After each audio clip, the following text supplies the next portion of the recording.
and you turn down the whole world's volume, and you smile. I haven't felt away for a while, and anything I ever felt for anyone just disappeared. And you're the kind of girl who makes the decades fly by just like years. I got love for you like no one could.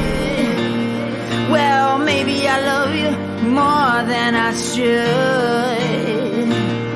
I got love for you like no one could.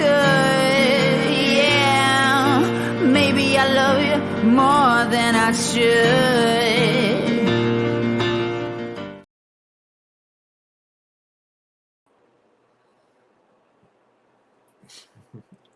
How fun is that?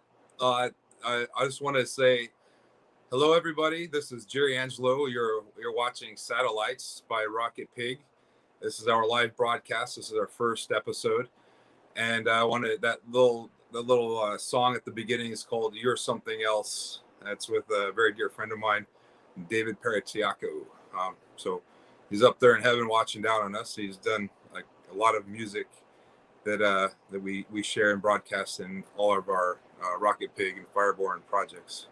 So anyway, you guys don't want to hear me talk per se. We have an incredible, I've been waiting this for my whole life. We have an incredible segment today. We have Robert LaSardo, an actor. We have Tyler Gallant, who is also an actor, and we have Marcel Walz, who is a director. Of course, they do many things. These are just some of the things that they do, but we're going to get to dive in and stuff like that. Satellites is here is to the goal is to be able to open up doors for everyone, no matter where you're at in your life or in your career. They're parallel to each other, and when you're able to have your life set up in a good place, it allows for everything else that kind of happen. Takes a long time to learn that. Unfortunately, it took me like I'm still learning it myself. It's taking like 20 years or so. But anyway, I want to thank Angela Joseph. She's our producer, and Robert Demond and Adam Kennedy, our producers. We have a great team. There's probably, believe it or not, there's like 20 people or so behind this, what you're seeing right now. We're going to have opportunities for people to donate at any time that you'd like to. $5 or $10. That kind of goes to getting some cool gifts back to our guests and highlighting other things that, other companies and stuff like that, and doing everything we can to help push other people and their careers forward, their businesses forward. I always believed I was, learning all the steps from joining it, being a young actor, an entrepreneur way back in the day, even starting out of high school or college.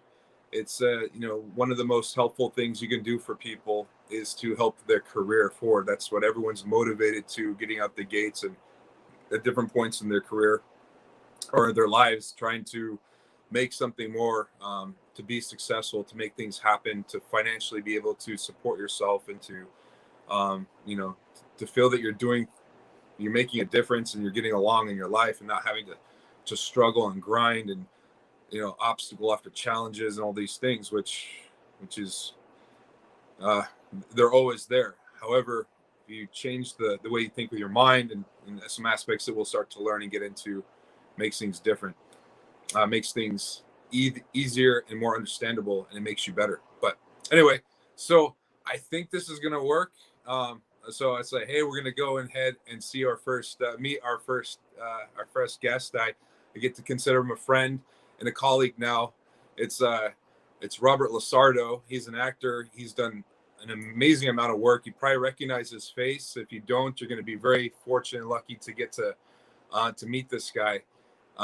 We were filming in Goldfield, Nevada recently on a feature film that I wrote with Lachlan Jones, a writer, and directed with Joe Lujan and Grant James. And we're going to get a chance to get and meet up, a lot of the Obscura team as well. But for right now, this is all about Robert and getting into the mind and the intellect of him. He's quite an intelligent individual. I really Appreciate it. There he is. Hey, Robert, how you doing, man? Hey, nice haircut. Thank you. So, I'd like to kind of have you go ahead and kind of get started. Just tell us a little bit about yourself and in general, so that everyone who's watching kind of gets an idea and understanding of you, where you're at presently, say like with your career, and with your life, in a nutshell or so, and then we can kind of jump around and kind of get into some other things as well. Where am I at in my life?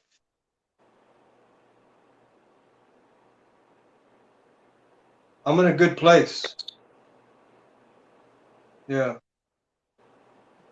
I'm in a good place. You mentioned something earlier that it took you 20 years to recognize certain things, or how to recognize, I guess, maybe the obstacles that were in your way that prevented you from moving down for you what was the appropriate path. Yeah. So I guess I can relate to that. So as I look around, I don't see too many obstacles. I think if there's any obstacle, the biggest one would be me, the ego. But we all have to deal with that guy. But aside from that stuff, I would say that I'm in a good place. So I can't complain. Considering the state of the world and what's going on and the challenges we face as a species, I'd say anyone who can stand upright right now and breathe in a healthy way is very fortunate. If you can stand vertical and you're not like this, you're in good shape, and you don't have any tubes up your nose. You need to be very grateful and consider yourself blessed to be able to walk around and animate with any sense of vitality and the appreciation of the new day and whatever it brings, whatever the challenges are and the blessings and other stuff that's on the flip side of that. So I would say, yeah, all good. In terms of career, I'd say, where am I with that?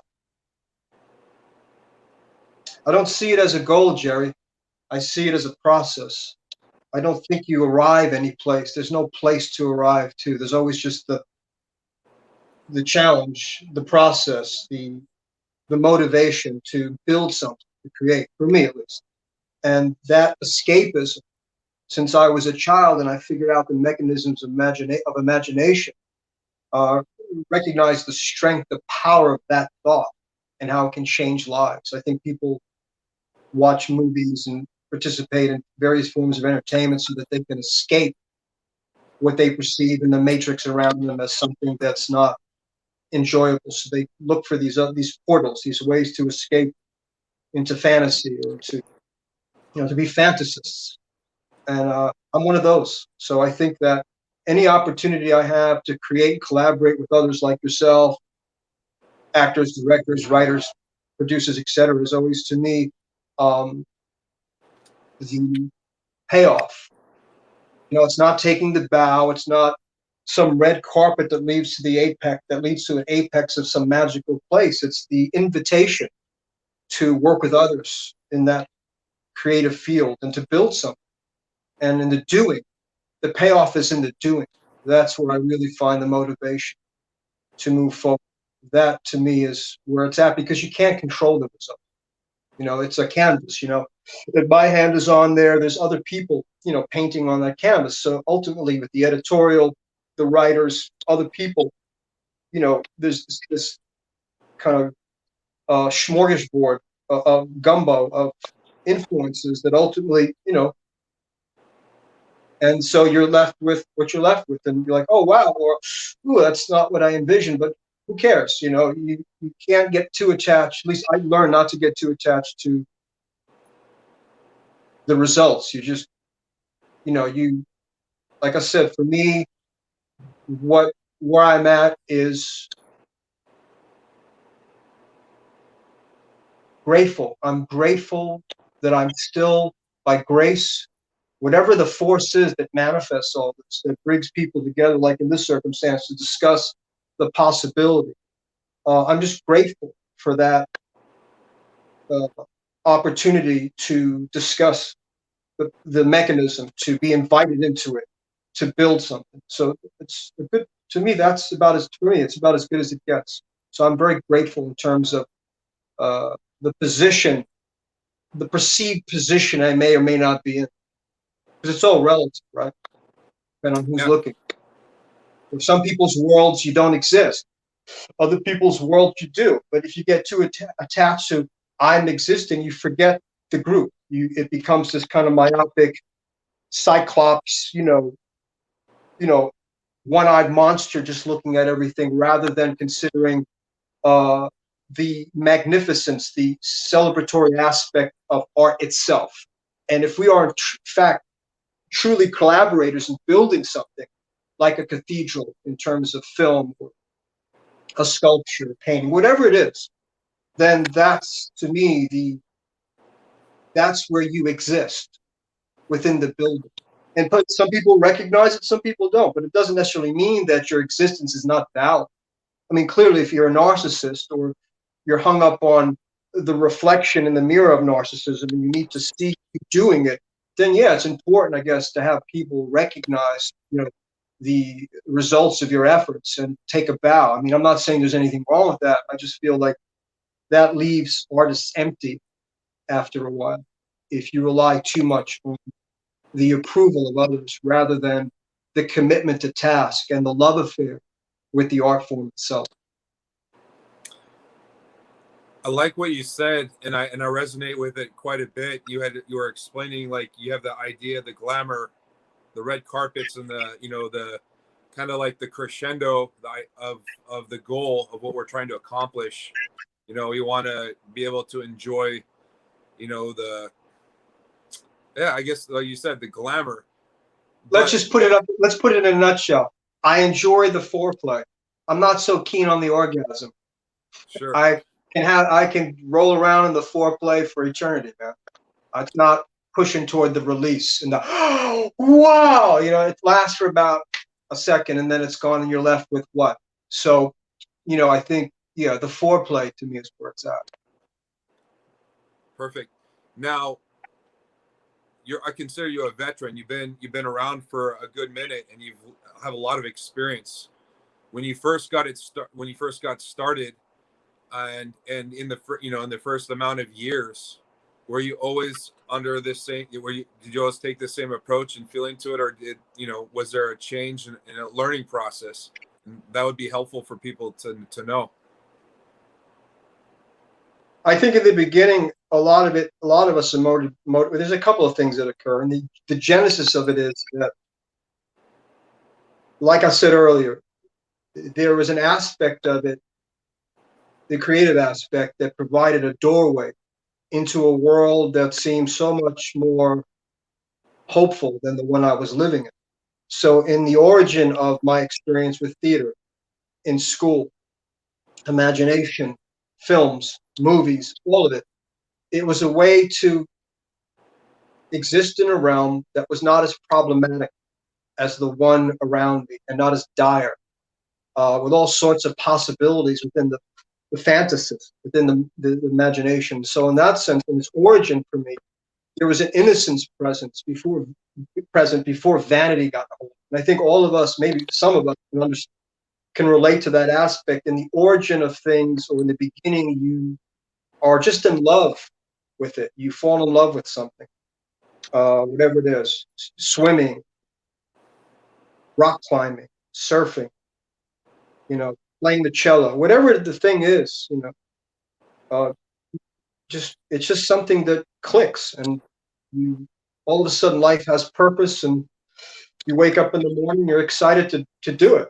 So I think that's how it started for me. I know that's how it started for me. Then,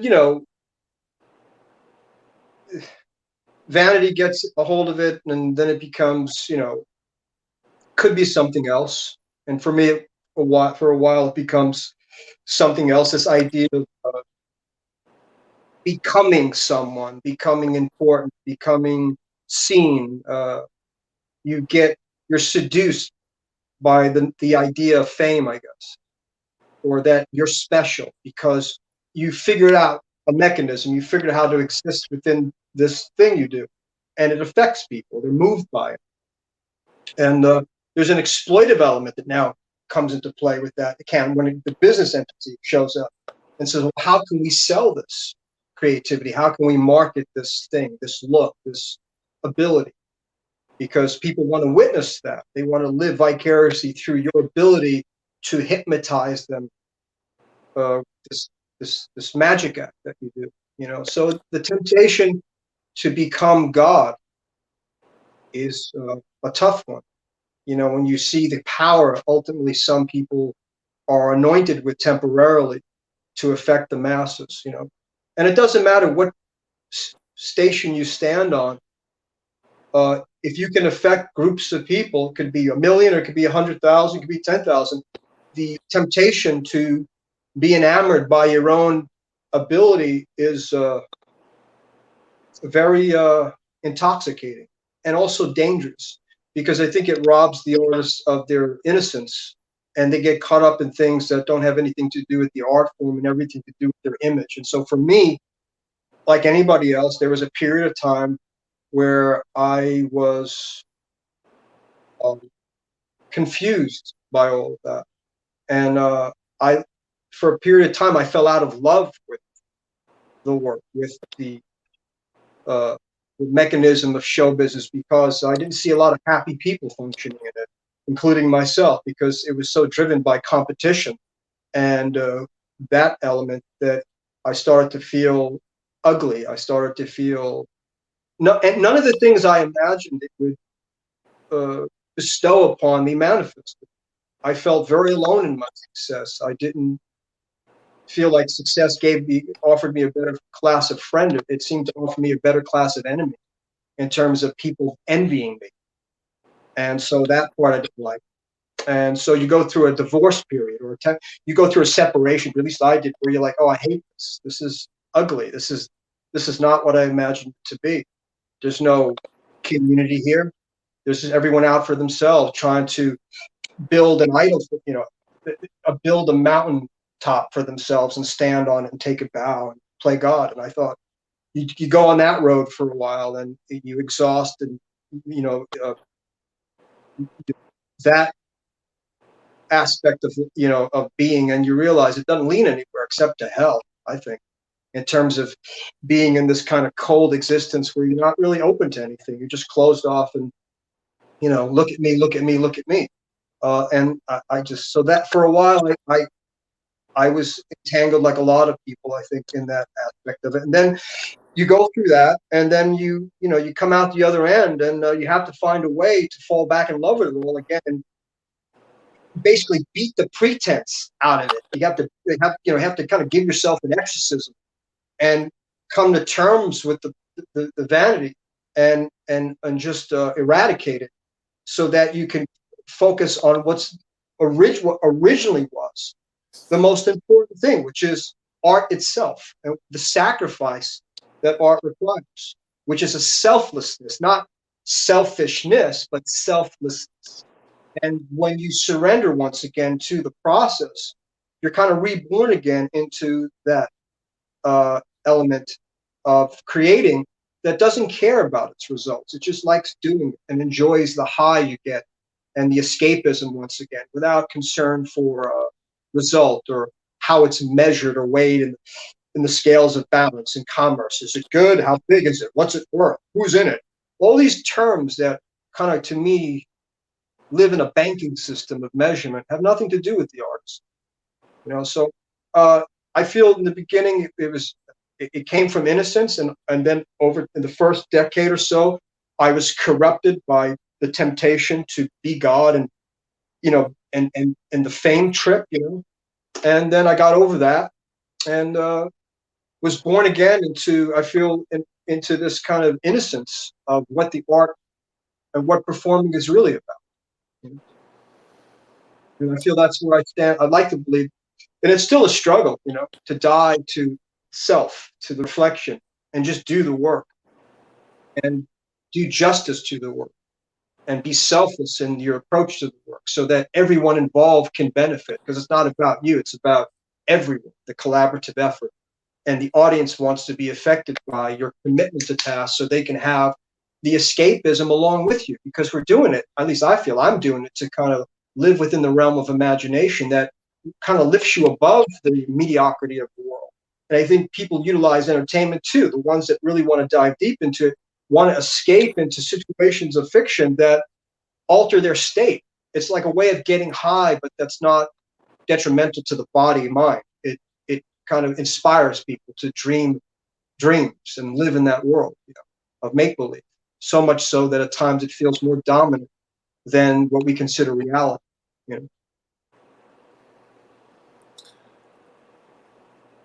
When you were mentioning before about foreplay is one of the things that you enjoy the most now, after everything you've learned, the ups and downs. Now at this point of your career, you're enjoying the foreplay. Can you explain to and share with our viewers what the foreplay for you is? For me, it's the building, it's the creating, the doing. You get the script, you read it, you enjoy the story, the imagination gets a hold of it, you start seeing it. Wow, cool. You talk to the people that you're going to potentially work with, you get to meet them, get their take on things. It's exciting, and you start building the house, man. You build it, plank by plank by plank by plank, and there's a discovery in the building that's beautiful, that seems, I don't know, just, I don't know, endless. There's no ending. You don't want these circumstances to end. You don't want, you're entranced by the process of creating character, relationship to other character. You find yourself in a location, and we're in the desert filming. Wow, there's a monster over there. Woo, you're a child again, running around. You may not have a gun. It may not be cops and robbers. Maybe it's bikers and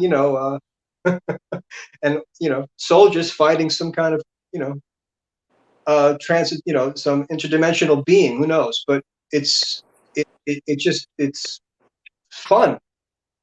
When I mean, if you can't have fun in the foreplay, why bother? So I think for me, the foreplay is the building of the house, seeing all the pieces come together, meeting the people, and seeing and recognizing everyone's job that they do, and seeing that we all need each other and complement one another in the process. The DP, the director, photographer, the director, the other actors, the crew. Everyone is ideally supposed to be BCon. We're all like Ancon. We're all like ideally supposed to be in the same vibration, kind of psychically communicating to each other, because we're trying to, maybe the individual's goal are different. Art department goal is different than mine, but we're in coincidence with each other, because the goal is ultimately the overall goal is the same. So it's a sense of family, I guess. I mean, the foreplay also is synonymous with this family that comes together within time and space to build something, and we want to make it the best we can. We're all fired up. Everyone has a story, a life story, a creative story. The physics of the mechanism itself. The science of filmmaking. People, you learn things if you listen about, the camera, if you're open to it. So if you do it long enough, you start to understand not just your own part, but everybody else, what they do, what they bring to it. And you're like, wow, okay, I never understood. Now I get it. Oh, wow, cool. And so to me, that's the foreplay. How important is it to you to take care of yourself in your regular life? We all know as artists, pursuing pursuing our craft is very challenging. It's often up to other people and all that. And it's there's so many obstacles and challenges, and you get down on yourself. What do you do in your life that's outside of the acting world that you do to nourish yourself? And why is that important? I try to drink a lot of water. Yeah, very true. Some cultures, water is synonymous with spirit, but I drink a lot of water these days. I'm not preaching, some people like to party, everybody's got their own trip. I just drink a lot of water, and I don't think there's much room these days for negativity. There's enough of it in the world. I think when I think it's important for not just artists, for all human beings, all sentient beings, to to recognize that attention is destiny. Attention is reality. So my point is, you have to be careful what you give attention to.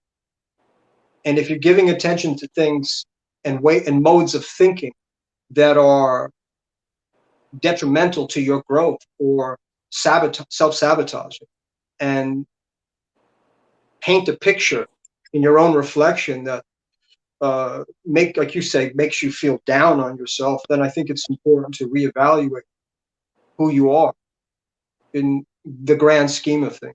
I think for every person that's different. For me, it's the ocean. I go to the ocean, take a deep breath, let it out, watch the waves kind of roll on in, see the dolphins come up out of the ocean, go back in. There's something in that puts it all in perspective. And so I think it's important that people give their attention to whatever it is that feeds them imagery and a way of seeing that is positive, man, that is, that frees them from the yoke and tyranny of the ego, this idea of importance, this idea of, whatever the perceived agreement is, man, about where you think you're supposed to stand. I think you stand where you stand, and you have to be grateful that you stand and that your health is good. So there's a lot of things to be grateful for every day that the artists can remind them, artists and people in general can remind themselves, because the blessings are all around you. You just have to open your eyes to see them. If you're preoccupied though with yourself and preoccupied with a crown and being turned to stone by the Medusa head and being anointed a golden god, then you have a problem, because it's impossible. It doesn't work. It's not real. It's an illusion. It's never achieved. It's not reality. Reality to me is the ocean, the trees, the atmosphere, life itself. You go on a hike, you look around, there's reptiles on the floor, there's lizards, there's butterflies, there's birds flying around. There's so much to kind of feed off of in terms of the life current itself to deliver you out of captivity, so that the smallness that a lot of people worry about, oh, I'm small, I want to blow up and become big. This thinking is dangerous, because once again, it doesn't serve creativity, it serves vanity. So I would say to anyone, be careful what master you serve. Be careful what you give attention to. We all have to. It's a practice every day. Well, what are you giving attention to? What are you feeding? What bank are you depositing your attention into? Because what you give attention to becomes your reality. That you build that. You manifest destiny. You start to experience the result of that those physics. So you have to be careful, I think, with that. So for me, I just drink a lot of water. I look at the water. I go on hikes. I try to eat well, and try not to take myself too much serious anymore, man.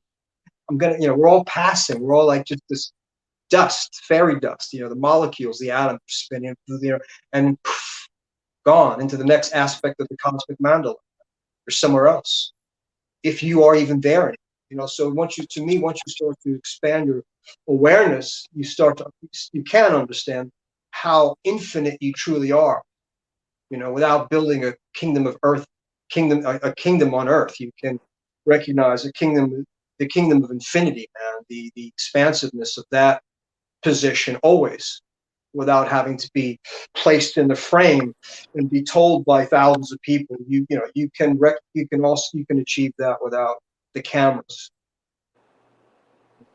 I want to emphasize that when you brought up water, it's such a simple answer, but it's so true. For myself, and like yourself, where I'm in my career, I didn't always do this, but every morning I wake up and I drink a magic water, which is just a glass of water or a bottled water. And I put good intentions into the water. I just make sure automatically that this is coming from the universe.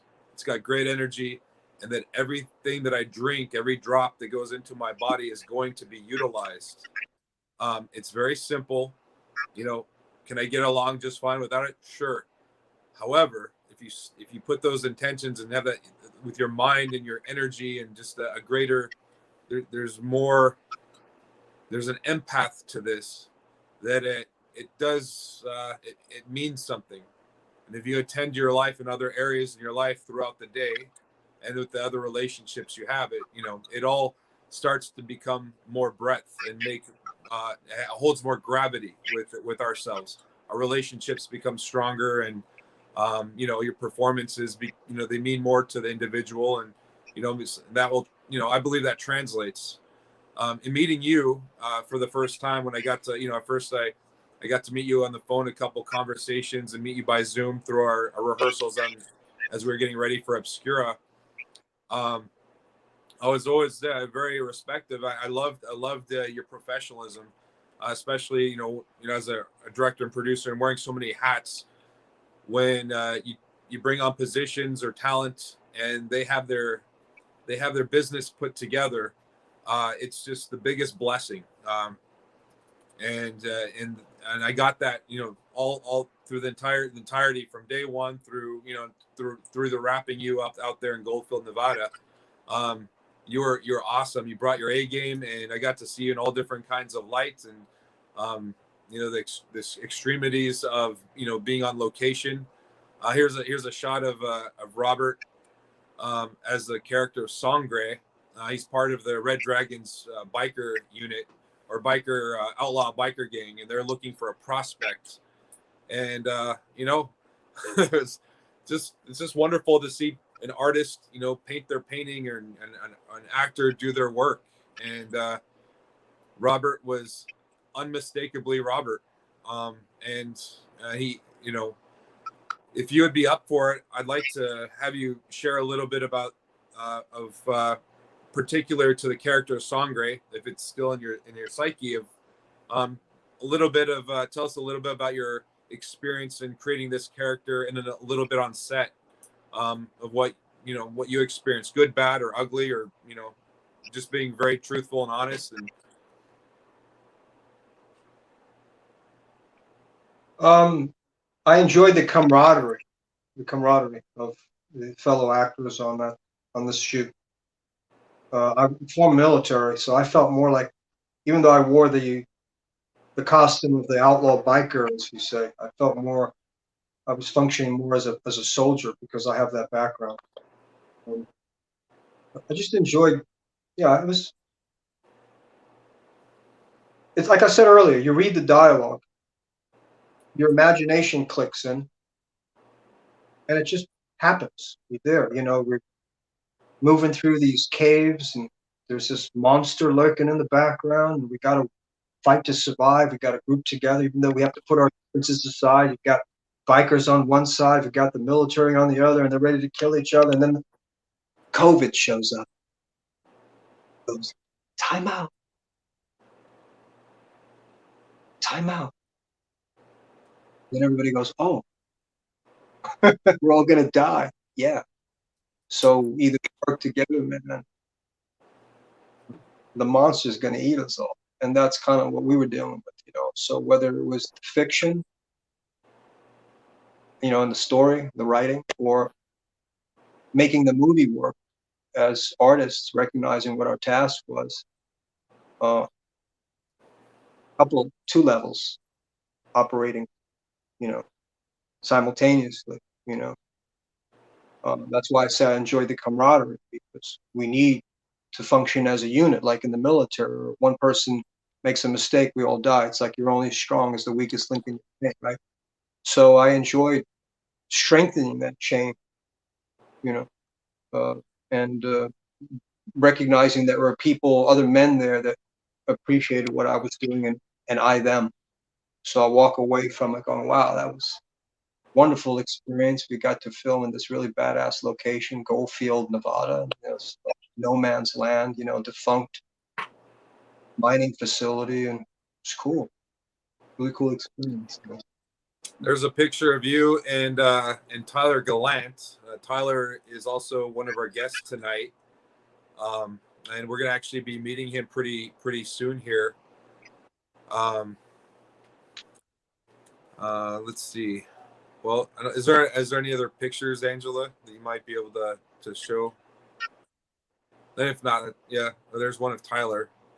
We'll get back to that one, I guess, in a moment. But anyway, Robert, earlier you were talking about some of your a little bit about theater. I wasn't aware about theater. I'm learning. You know, I've always been musicals and theater is always something I've always respected. Just, you know, I read about Marlon Brando and how he got his start and stuff like that. That's something, you know, beside the point. But what's your experience in theater, and how much have you done? And is that, I mean, I'm very curious to hear a little bit about that. I went to the High School of Performing Arts in New York City. I had to audition. There were 2,000 applicants. They chose 70. They had a very rigorous training program. And so that was the introduction, my introduction to the stage. Many plays, Tennessee Williams, Wrecked, on and on and on, you know, Three Penny Opera, musicals. I stood on that stage and I found a home. I was afforded some wonderful teachers that were at the helm of the master class. I went to that school at a time where there was still steel in the foundation of the training that so much of the American theater has lost, and American performers have become complacent with. The British are kicking our butts because they have the formal training that the Americans used to have. And so I feel very fortunate that I was able to study for 3 years at the High School for Performing Arts, the Stanislavski method acting. Prior to that, I was in junior high school. I took acting as an elective, as drama. When I was discharged from the military, I reconnected with my acting teacher, went to the actor's studio, and was a part of what they called the Working Observer program, and saw people, very famous people, teach other members of the studio.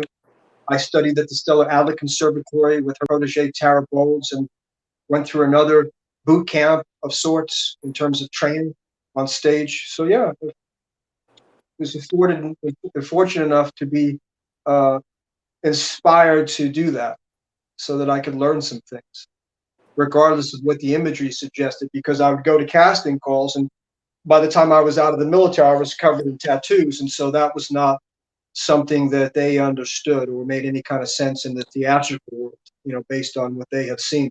So it was confusing to a lot of people to see me show up and pull off a good performance looking the way I did. So I would lose a lot of jobs in the beginning, stage and off-Broadway opportunities, because they're like, yeah, he was very good, very talented, but there's a scene where he has to take his shirt off, and we don't really know how to deal with that.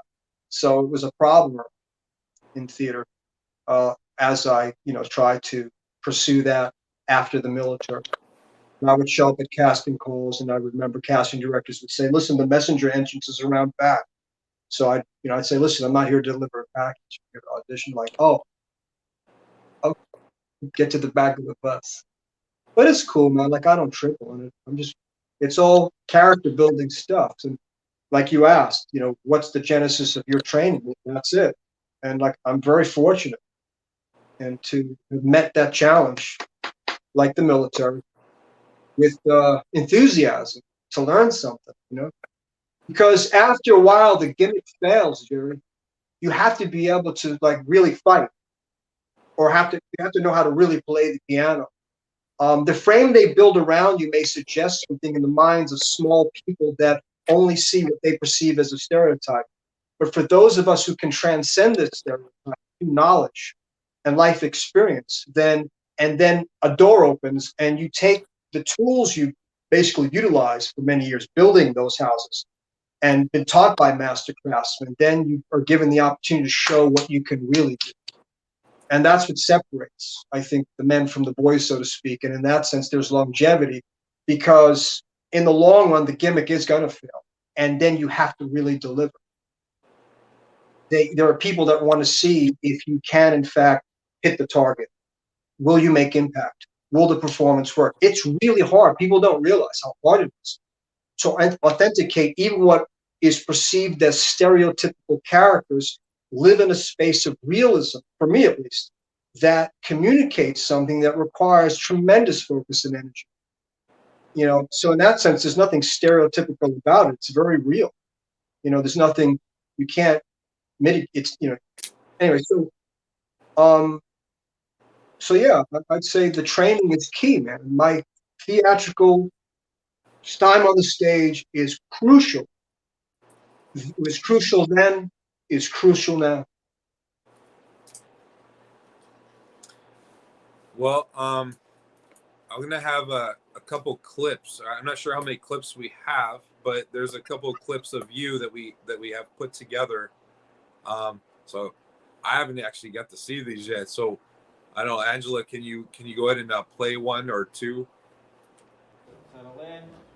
58 Charlie, take one. Sound is speedy. 58 Charlie, take one. A marker. Rolling. Good mark. All right. Set. And action. We have relays. How is it possible we're not in contact with command? The fuck is so funny, man? What's so funny? I'll tell you what's so funny. Y'all fools got set up, man. Why you guys out here in the first place? And cut. That was good. Cutting. Good. I'll take that. Cool. So that was a little behind the scenes footage that we had from Amy McMullen. She was our BTS, and that scene goes on. There's a situation there where Robert's character Sangre is colliding with the team leader of a military Kraken, a CIA operative unit that's on a training mission, and so it all goes down. And we actually got to do a nice little interview in that room with you as well, Robert, that we're putting together also. But something happens to you shortly after this scene, right? I don't know. I didn't see the scene. It didn't show up on the screen. I heard it. But I don't... Gotcha. Okay, sorry. I'm only looking at your face, not the scene. Okay. So I'm not sure if anyone else got to see it. Gosh. Anyway, what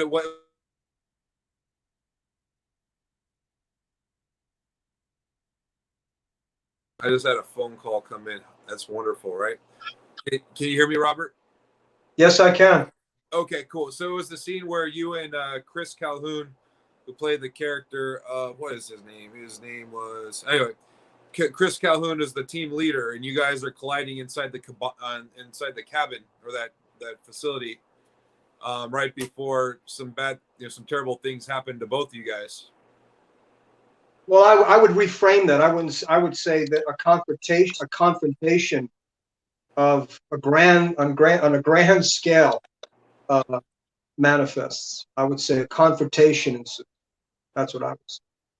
Yes, and Joe Lujan was directing that scene, I remember, and Joe Lujan is one of my partners, and we like to allow flexibility, with our characters and stuff. And you brought a whole bunch more to the scene than was actually written. There's some good stuff there, but it was really nice to see you jump into it and what's the word, ad-lib, and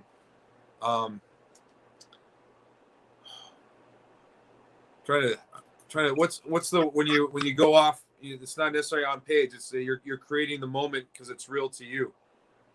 I forgot the word. I can't even think of the word. Not ad-lib. We do it all the time in comedy.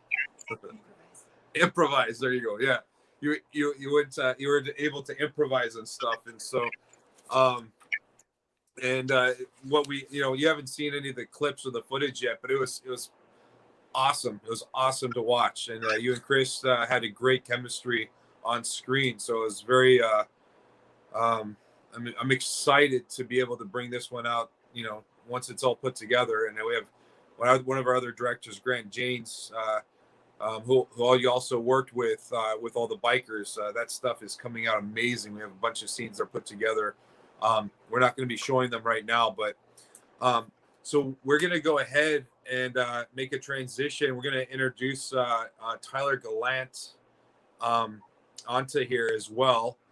And, 1 second, sir. We lost Robert. He lost video. Tyler is ready. There's Robert. He's back. I wanted to play a couple of other videos for you. Okay. From Obscura, and Tyler Gallant and Robert will be back with us after these are through. You guys are doing a great job. Enjoying the show. Thank you. Cool. Thank you, Angela.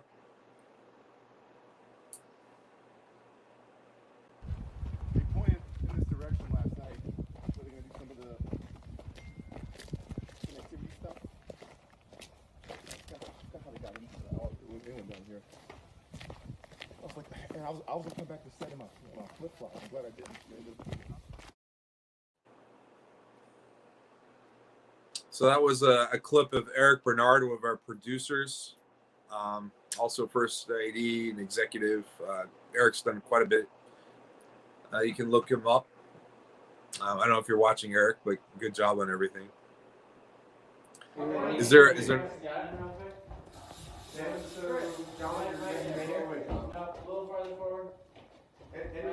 That's fine. Right. That's perfect.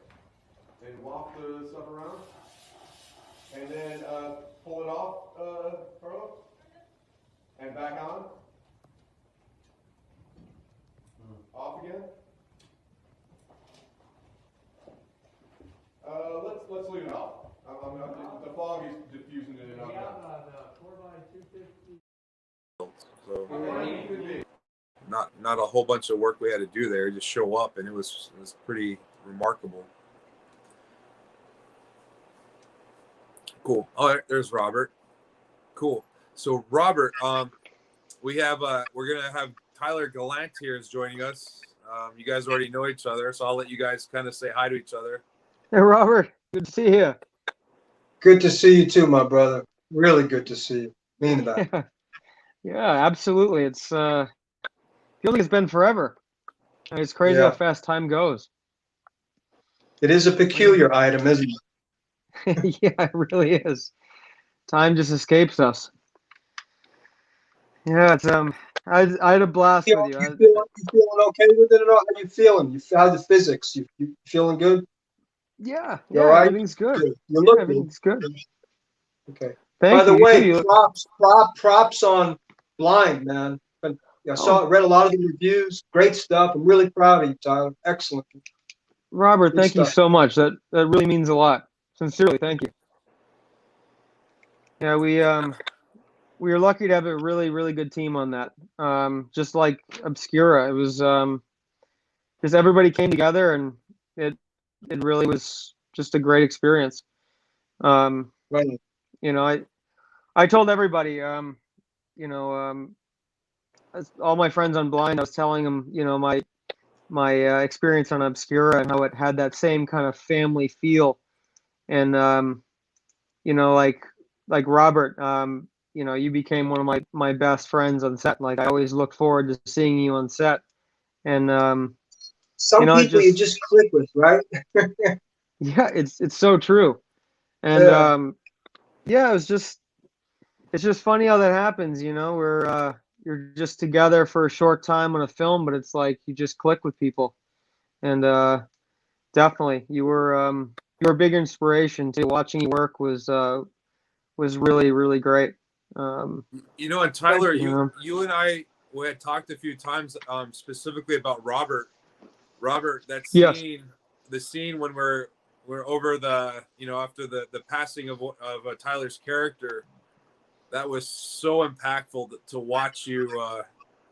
Tyler, will you share a little bit about what you felt? This is a scene right here of Tyler's character who's been affected by Obscura. And there's a result to this, but Tyler, you and I were talking, and you were bringing up specifically about Robert and what it made you feel and how much more that impacted your character. Can you share with Robert what it meant to you and all that. So, because I think Robert deserves to hear that. Yeah, you know, I could feel the energy from Robert when he was saying goodbye to my character. And, you know, I'll let if Robert wants to talk about that personal story, he can. But just I could feel it before Robert told me anything about what he was going through. I could really feel this energy and essence coming through him, and it really made me emotional. I felt it without him ever saying a word. And I came through, you know, some of the I'm also a Chekhov based actor. I know Robert did Stanislavski, and it's the intention, and I could feel what Robert was doing without him ever saying a word. And having that affect me like that, just it was beyond acting. It was real. It was something that was a real moment. And I just felt very privileged and honored to be a part of that moment of what Robert was experiencing and going through. So thank you for allowing me into that, Robert. It was a beautiful moment. You're welcome. I give what I get, brother. Thank you. Appreciate Absolutely. Yeah, I can't say it enough. It's wonderful working with an actor that's so generous, like yourself, Robert. It brings everybody up, everybody across the board, everyone in the scene. When you have very generous actors, it makes everybody better. So thank you once again. So, Tyler, we're gonna learn a little bit about you as well. Can you introduce yourself to everybody and kind of give an idea of who you are right now, where you are in your life and in your career, so we get a little bit of a nutshell idea of that. Robert did the same thing, and then we'll be able to kind of to bounce off each other and stuff and kind of, you know, inflect. But again, our goal here is to be candid and real, just because we all have different paths. We want to be inspiring, and the things that we've learned through our experience over time makes a difference, you know, as we share that with other people, other artists and others, just in our careers and in life. I feel that's very important. Sure. Absolutely. My name is Tyler Gallant. I'm an actor that was on Jerry's film Obscura. So I met these two wonderful gentlemen. I'm from Los Angeles. I'm a former professional hockey player. I played in the minors for a few years, and that's been a huge part of my life, as far as you know. That's where I learned a lot of things that have helped me in life: dedication, just work ethic, all that. So I mean, hockey's been a big thing for me. It's taught me a lot. Taught me physicality as well. And then also one of the big things is also working as a team, because you're just one guy that makes up a team. So it's no different than being on a film set. Everybody has an important job, whether it be, you know, crew, cast, director, producer. Everybody has an incredibly powerful and important job. And if you have one weak link, it affects everything. So you have to really push and motivate each other to be the best we can be. I try to do that anytime I work. But yeah, I with acting, I started when I was young, mainly doing just like family films, with my cousins that were older, and they were in theater, and they went on to doing, like Robert, they went on to doing, like one of them studied at Ithaca University in New York, and then he went on and did off Broadway and all that. he would direct these films when I was little, and he'd always put me in all of them, and I got to play all different kinds of characters. And that's when I discovered that I loved acting, and just grew from there. But yeah, I guess that's kind of me in a nutshell. One of the things that Robert had mentioned earlier, here's a picture of you. This is a great scene. Oh yeah. This is what I remember of you, Tyler, that when I first finally got to see you, because I had been off producing, doing some stuff, producer stuff, and Grant was taking care of these scenes. And when I got to be here as in character and see you coming over that hill, I felt the hairs on my neck rise. I was like, wow, okay, now this is game on. This was the first moment where we realized that shit hits the fan. So I just, took a tangent real quick on that picture. But what I was going to say earlier was that Robert brought up a great point. He was talking about, different perspectives of getting into business, entertainment business. And there's narcissists, and there's ones and there's also people that, they're doing it for the red carpets, and they have these ideas of glamour, and that, Robert's in it for the foreplay and for the work, and getting to enjoy and savor the flavor of the work that it takes to get to those points. Mm-hmm. And that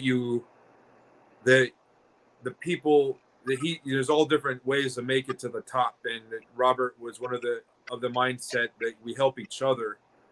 Robert, being a great asset to our project here, he could have said no, but he believed in myself and in the project as well. And so my point here is that you just said the same thing as with regards to hockey. You're part of a team. You're one individual on a team, on a unit. Same, just like film. A perfect example that I want to share with you, Tyler, that you have already done, is that one of our other actors, Chris Calhoun, who actually we were mentioning earlier, did a wonderful thing for you. And he didn't have to, and he didn't even know that it was happening. So why don't you kind of share how that serendipity happens? Sure. Well, it all started, Chris Calhoun, such a small world.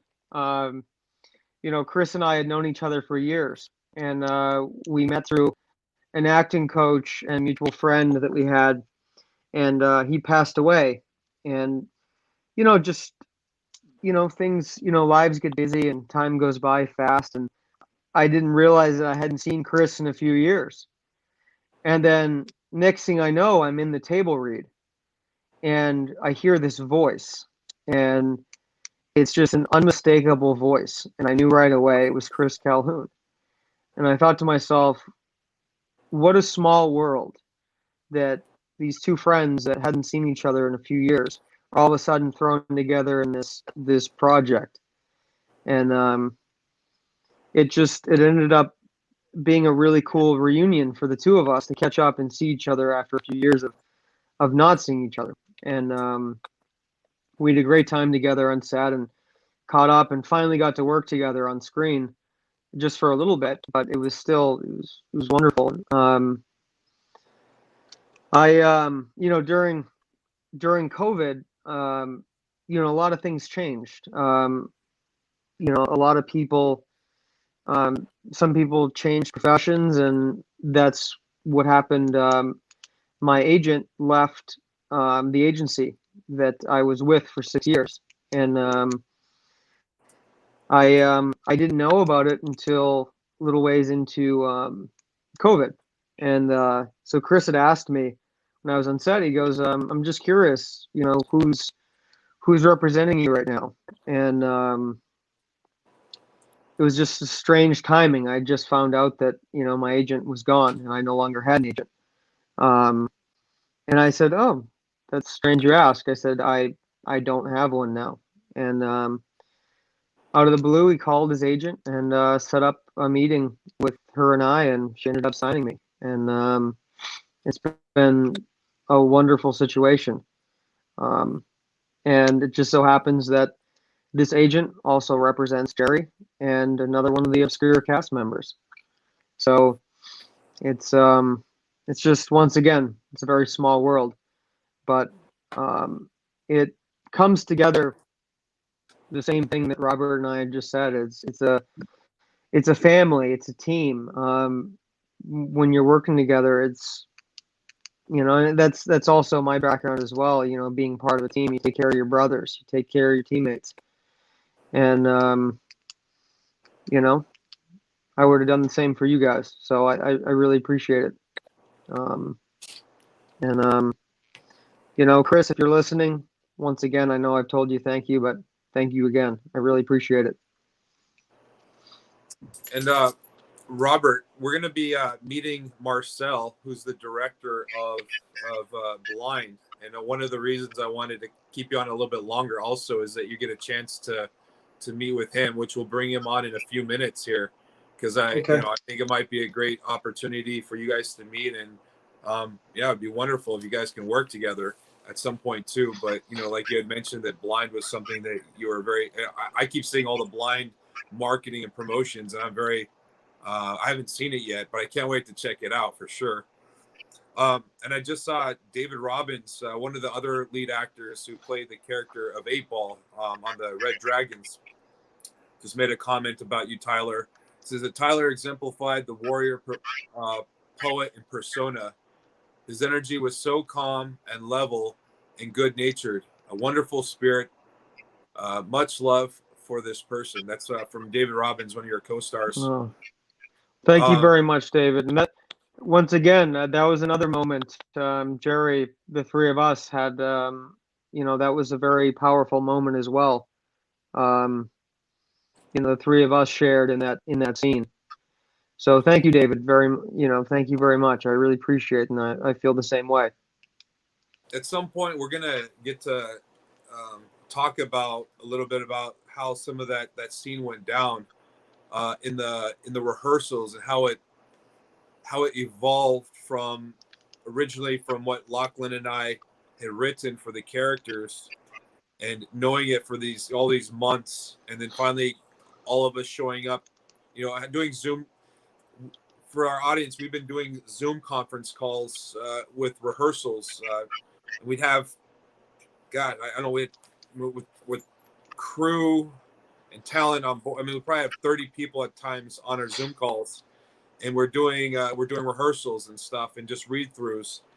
And you know, there's a lot of, you know, one little, you know, someone's barking dog or a car honking or a glitch on something. It's, you know, there's a whole bunch of different distractions. So we did our homework. We did everything we could. Once we showed up in Goldfield, Nevada, and we're in this community center, and we're finally able to start to do our reads and getting to have a vibe of the individuals. And in fact, everyone was cast because of the essence of who everyone was, and it would be poetic for the screen visually and emotionally, as everything started to come out. Tyler, you and I and David experienced something that was just, I'm going to use one of my favorite words, phenomenal. And as an actor, in 19 years of acting for myself, and I told you this then, I tell you this now, you gave me one of the most incredible gifts that an actor could ever give myself. And I think very generous for someone else. You know, and what happened was, Tyler is Native American descent, and I actually have a little bit of Native American in me as well. I think it was like 9 points or something. If you know, not that I even actually knew that. That's not the point. The point is that in the writing, I wanted similarities of the characters between the Red Dragons outlaw group, and I wanted similarities with the military unit, of personalities and positioning and the essence. And so each side had good guys and bad guys and just real individuals. In the developing of the character, Tyler came up, he said he wanted to say something in Native American tongue. And I said, yes, right away. It was awesome. And he came up with a sentence that I still remember. And I was like, I felt that it was an amazing $1 million idea. And he's coming up for it for himself, but not to be greedy, but as the writer and director and also the actor, I felt that the line was best for myself, and not to. And I actually had to ask Tyler. I say, look, I feel this this would be best said for my character, and he said, yes, go ahead, it's yours, without even, second guessing or asking why or anything like that. He said, it's yours. I said, thank you, and I said, here's why. Here's what I'm feeling, and he gave me that line, and it created a magnitude of so much more there that with the interaction between our two characters, which led to you finding out about the demon character in the Native American world, right? Yes, correct. What is the name of it? Oktahela. Yes, that. And it's funny to also bring up John DeWolf, our assistant cinematographer. He's full Native American, and he is Lakota and Navajo. And I was talking to him about it, and he was telling me that Oktahela is like a water deity that comes across kind of like a serpent. It's a female deity, and the description and even some of the early drawings of it were very much like reminiscent of Obscura. So it was very strange that we kind of had that came together between that deity and Obscura. So I figured, using that when I was telling you and 8 Ball what I had seen, using Oktahela as my reference of what I'd seen, it added something a little bit more powerful to myself as well. And I know John was very excited to have that added in because he is Lakota, so to have some Lakota tongue spoken in the movie meant a lot to him. And then the other thing, before I passed on, saying a very it's a very powerful phrase that John had told me in Lakota heritage. They say hokahe, which is it's a warrior phrase that means it's a good day to die. And he told me, he goes, I'd be honored if you would say that before your character passed. He said that would be a true warrior spirit thing to say before you leave Hokahe. It's a good day to die. It's a proud warrior's death. And so to shout out to John, if you're listening, thank you for sharing that part of your culture with all of us in this film. I was very honored to use it. And once again to you, Jerry, it was my pleasure. It was great. It was great having that bond with you in that scene, and then the spirituality of that, and then finishing with Robert, with your moment coming in. It was the most powerful scene that I've personally ever done, from start to finish. And I want to thank all of you very much for everything you gave as well. So I reciprocal. second that. It was incredibly powerful. The line you gave me was Doksha Ate Kola, and I think I remember. I know John was helping me with the pronunciation, and so were you. But that was just a great experience. So we're gonna go ahead and bring Marcel on right now. And, great. Tyler, I'll just do a quick hi, so I can see Marcel, and then I'll let you go ahead and introduce him. All right. This is I'll let you do the talking. Why don't you go ahead and explain what this image is right here? That is the very exciting film that Marcel Walz created, and it's called Blind. It's available now in the United States, the UK, and a few other countries, and more countries to come in a short time. Very proud of it. It was another first-time character that I've gotten to play. It was a blast. I'm very proud of this film. I'm very proud of everyone that is involved with this film. It was a wonderful team, and a bunch of us, we had been friends prior to the film. Marcel and I, we had done another film prior to this, and then also the lead in Blind, our star Sarah French. Her and I were in that previous film as well, Rootwood of Marcel's. So without further ado, I would love to introduce my friend and wonderful filmmaker, Marcel Walz. Nice. Hey, Marcel. Hello. We'll give you a clap. How are you doing? Good, good. Thank you, and thanks for having me. Yes. Hello to everyone. Hi, Robert. So I got to meet you very briefly, I think in a passing at some event. One of those events. Something like before COVID happened, for sure. Yeah. But what I would like to do is I'd love to. I mean, as a director and being able to work and being able to work with Robert LaSardo, it was just awesome. And you've done some great stuff. I haven't got to see Blind yet, but I can, having worked with Tyler and we have so many different friends and colleagues that are all in unison, and we all know each other. So it's just it's just a matter of time. But I would love for you and Robert to connect and get to why don't you guys talk a little bit just so you can have this conversation here? But just it'd be wonderful to see you guys do something together as well. I mean, Sarah French is a very good friend of mine, and I worked with her twice, and she told me so many good things about Robert, so he's already on the list. Good.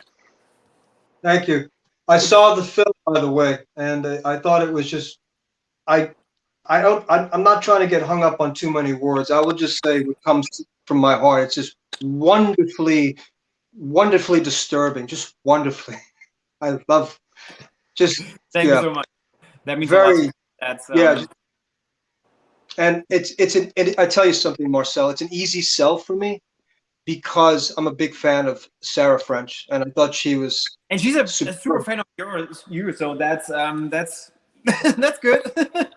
So I'm already sold, but I'm already sold. But that notwithstanding, I thought the film was just fantastic from beginning to end. The reveal, the turning point, all of it, and very disturbing and frightening. I won't give anything away, but just I like the twists and turns, the unpredictable aspects of it. It goes one way and then bam, oh wait a minute. And I felt at certain points in the film that I was present. The sensorial type of experience that you ideally want to have when you watch a film.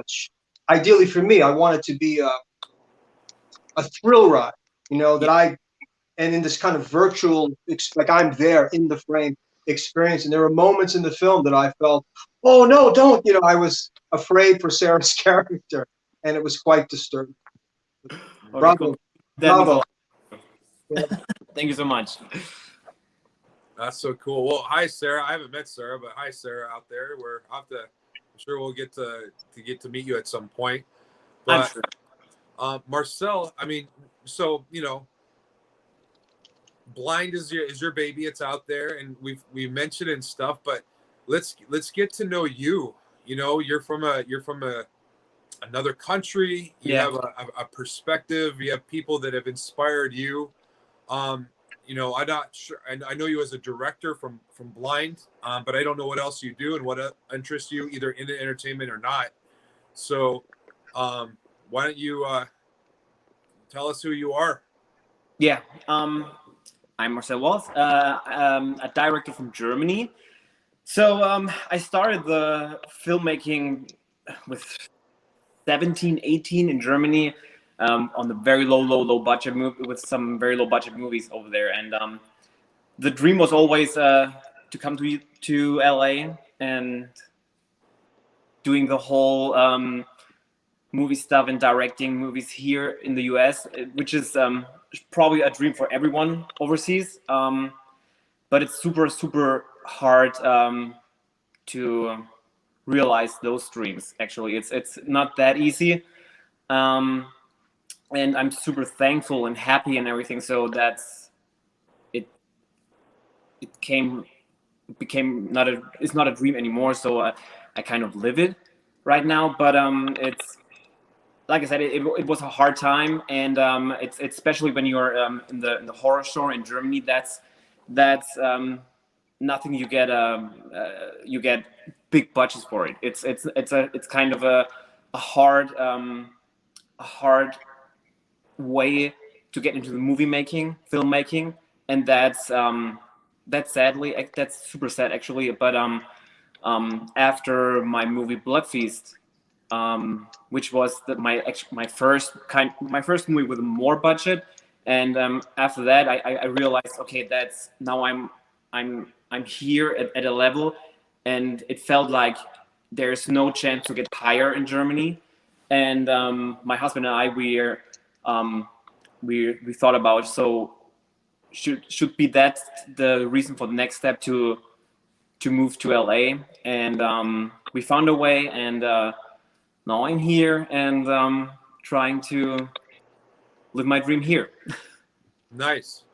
One of the things that Robert brought up and Tyler brought up is teamwork and the importance of us working together, which I would not even be here if it wasn't for one, helping other people out, and then them coming back to help me out, and then not even that you need help, but just making yourself important to other people with their goals and their dreams. Yeah. Can you share to us if how that works into your life? I think teamwork is the most important thing, especially in movie making. There's nothing else that's more important, because at the end it's not only you. That's the whole there. It's not only because of me. The movie's not like it's blind. Is not like blind because of me. It's because of everyone behind camera, in front of the camera, everyone. That's already teamwork. So and I found out that my very good friend Joe Netter, he wrote Blind, and we connected so well when we worked on Blind, and that's kind of a team. That's a teamwork that's so special to me, and because he's my yin and my yang. I'm the yin and he's the yang. It feels so good to me and everything, and that's so many people I met here, or not only here, also in Germany. They're very, is that the right word, selfish, and they think it's just because of the director or whatever. It's that's my movie, and they're always talking about, oh, it's my movie. No, it's not. It's our movie, or it's even the guy who brought, let's say, who served the drinks. He's a part of it, and he's also so important for that movie, or for that work what we did together. And that's teamwork is the most important thing in filmmaking, because without a team there's no movie. You're right. You're an anomaly, my friend.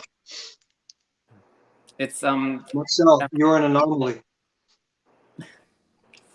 No, for real. I mean, people say this, but at the end of the day, the product, they tend to covet the product. So I feel what you're saying, and I understand from a performer's point of view how important it is, the yin and yang that you speak of, to have a sense of trust with the people that you work, because in order to do great work or effective work, you have to somewhat figuratively take your clothes off and take this leap of faith into the arms of the production.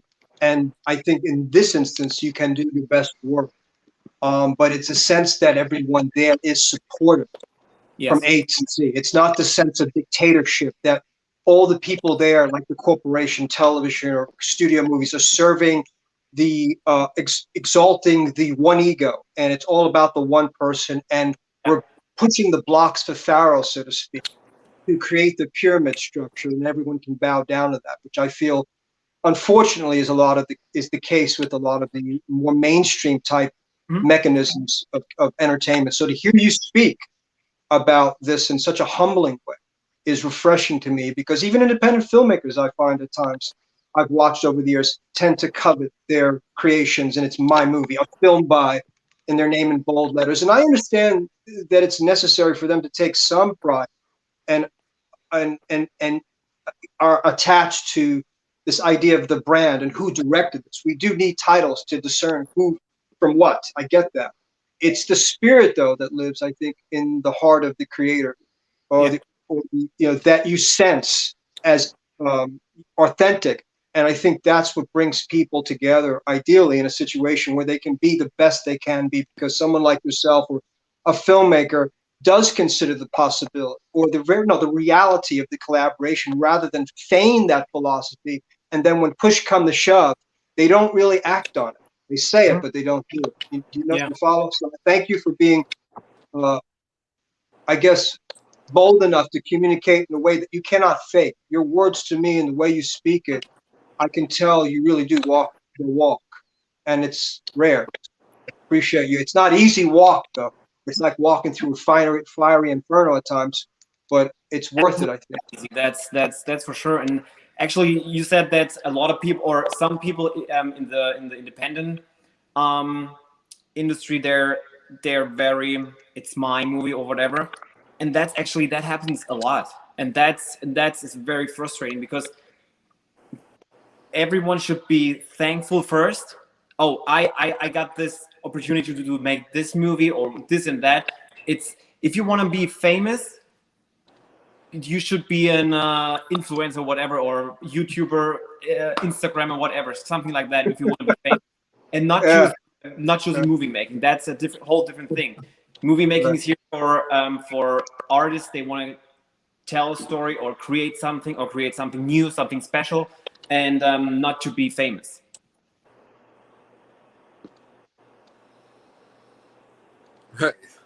Marcel, one of the another thing that we're talking about is in the times that are very difficult for you, to, you know, when we're on a slump, or things are difficult, or at different points in your career, I guess maybe even more so now, when you're feeling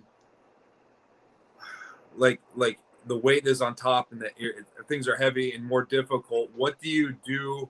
How do you reach inside for yourself to be able to push through that? What are some, what do you do? It's I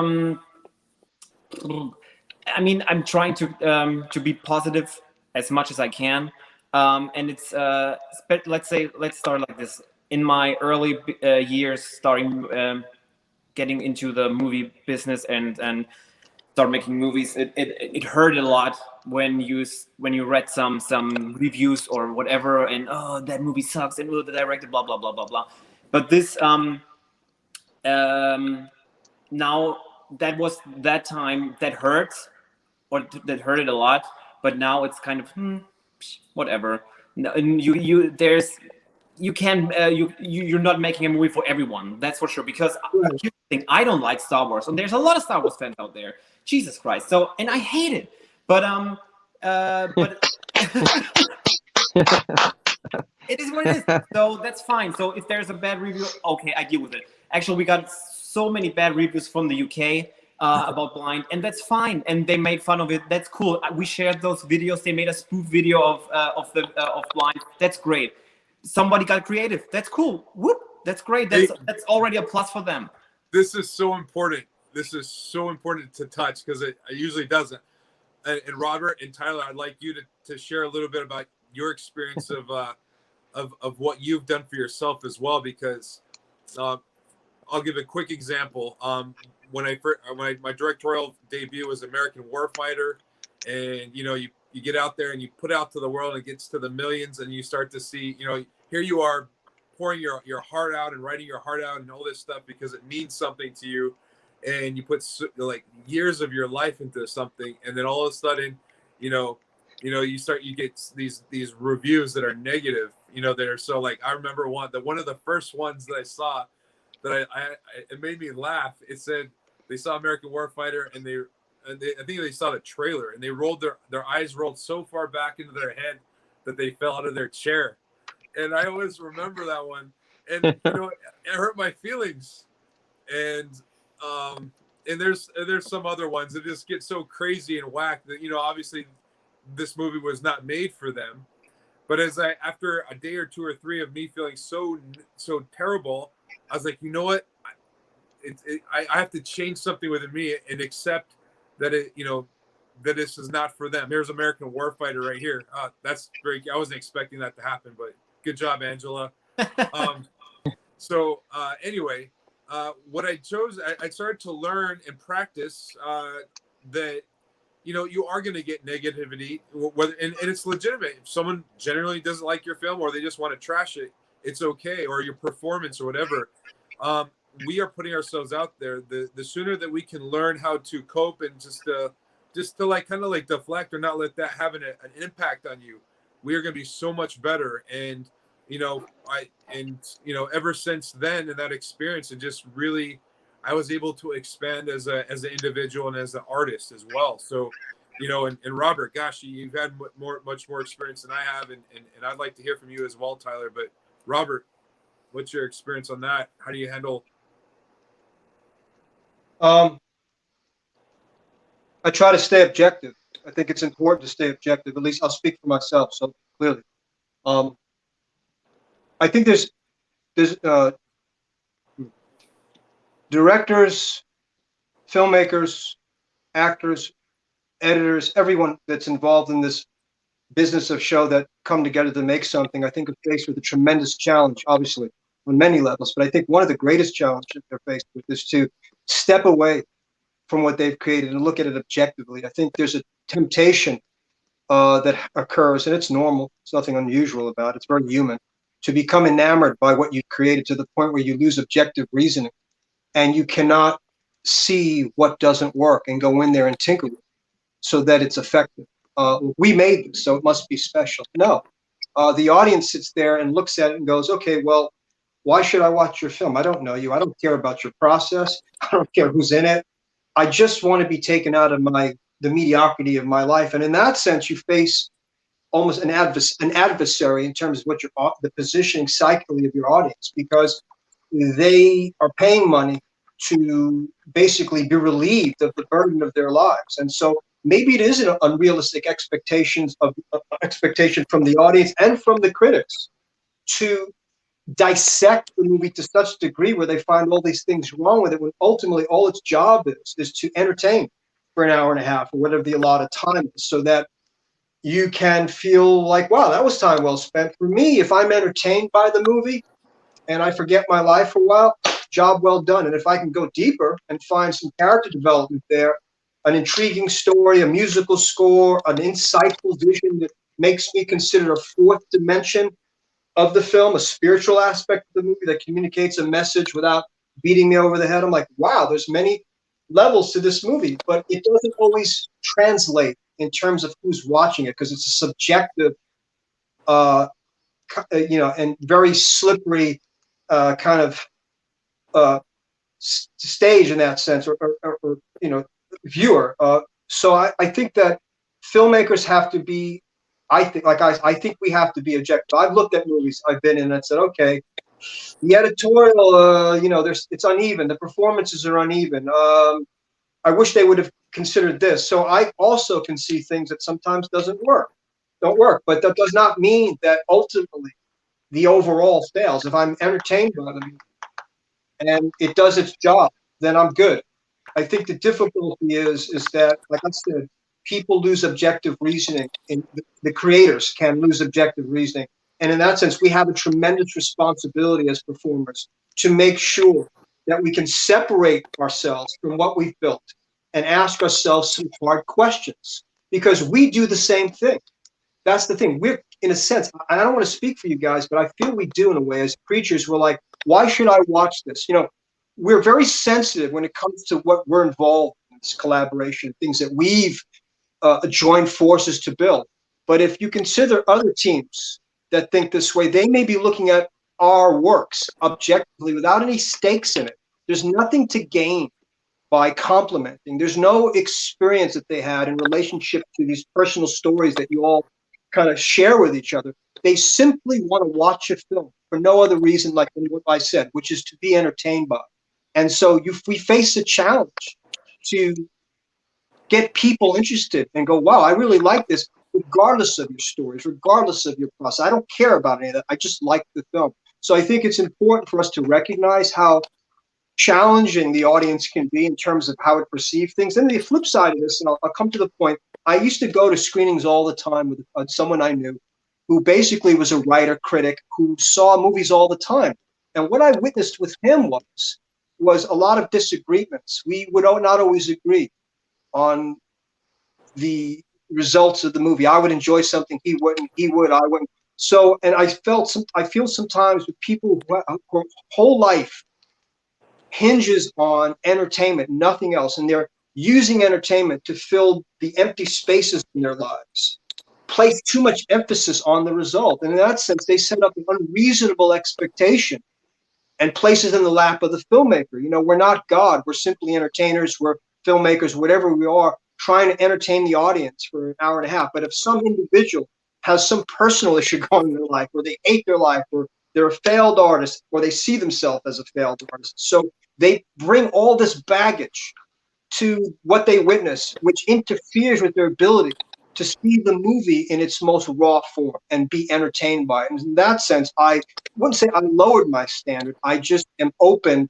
to being entertained without dissecting it. I think this is the difficulty we face with people who are feeling empty in their lives and placing great expectation on the filmmakers. And if there's any kind of envy or jealousy, then quickly they're going to attack it, tear it down, and then it becomes the hate choir, you know. So I just try not to take it too serious, man. Like, I realize not everybody's going to like stuff, and I can look at it objectively and say, you know what, it works on certain levels. I wish they would have done this, but you know, it's entertaining. Let's move on.